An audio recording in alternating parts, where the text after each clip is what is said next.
So let me share with you a couple of thoughts. And I'm going to give you a 3-step framework to try and make sense of all of this social insight that is pouring out of the hydrant. Now, you'll notice in the top of the slide it says social CRM framework, and that's not a mistake. Because all social CRM is leveraging the insight from social communities, public and private, harvesting it down into the CRM system, and then using that insight to better sell, to better market, to better service. So I'm going to put the framework as social CRM on purpose for reasons that will become very apparent in a moment. Step 1 in the 3-step framework.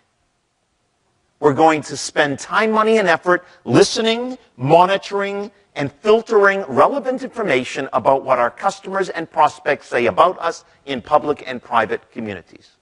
Whether it is Scout Labs or Radian 6 or one of the other 200 tools that are now available to listen, we're going to be careful and learn what people have to say. I don't have a lot of time in this presentation, but I will take a minute to tell you a very good story about listening. So the case is Marriott Corporation. It's one of our customers. The division or the affiliate is Ritz-Carlton Hotels, which is, the upper end scale. And by the way, if Gerhard is still in the room, my hearty congratulations. What a wonderful place to hold this event. Is that correct? We give all of the staff a round of applause. So a woman and her husband got married. They went out to the Ritz-Carlton in Las Vegas, and they checked into a beautiful, typical hotel like this with this wonderful wood paneling, and they knew that they were just honeymoon people, and they put them up in a gorgeous suite, and it had the classical Ritz-Carlton fireplace and beautiful wood walls like here, and the lady writes a tweet, and she says, "I've never had such a disappointment in my whole life of having now being married in this room. It's made for 80-year-old people. This is my marriage. What a horrible experience I'm having," and tweeted it to all her friends. Well, Marriott Corporation has a fairly aggressive social listening capability, and they picked it up in about 4 minutes. And it shipped and found its way to the head of front desk of this particular Ritz-Carlton in Las Vegas. And within another 2 minutes, there was a knock on the door, and the general manager of this Ritz-Carlton said, "Mr. and Mrs.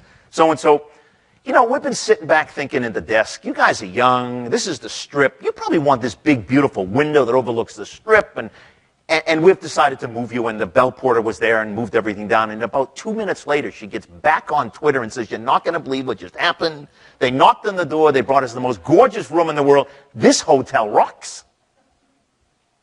Listening, monitoring, step number 1. By the way, lots of issues around here. We do not have the time to go into it. It's not easy to do. It can be done, but that is step number 1. Step number 2, what do we do with this social insight, as I call it? Information that's been monitored, filtered. We now harvest it and send it down inside our CRM systems. Where? Specifically inside the customer profile. So all of the packages offer this profile capability. Think of it as a daisy. Put the customer or the prospect in the center of the daisy. You've got petals of information that are relevant to that customer that can be turned on and turned off on a need-to-know basis. And now we have relevant information about that customer. But what's the problem with this customer profile? And this is something I've been writing about since the 1980s. No successful company has ever built a CRM system without a good profile, but there's a real problem with the profile. And that is, it is somewhat static. It's somewhat transactional. It's stuff we did with the customer. And what it's missing is what the customer says about what they think doing business with us. Is it good? Is it bad? How do they enjoy doing business? So what the social explosion has allowed us to do now is monitor, filter, and send that information down inside the profile, where we now have a new pedal called the social media pedal.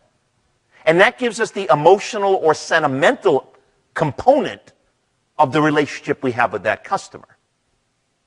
And once we've taken that monitored and filtered and now harvested and sent down into my profile information, we're ready for step number 3 in the framework.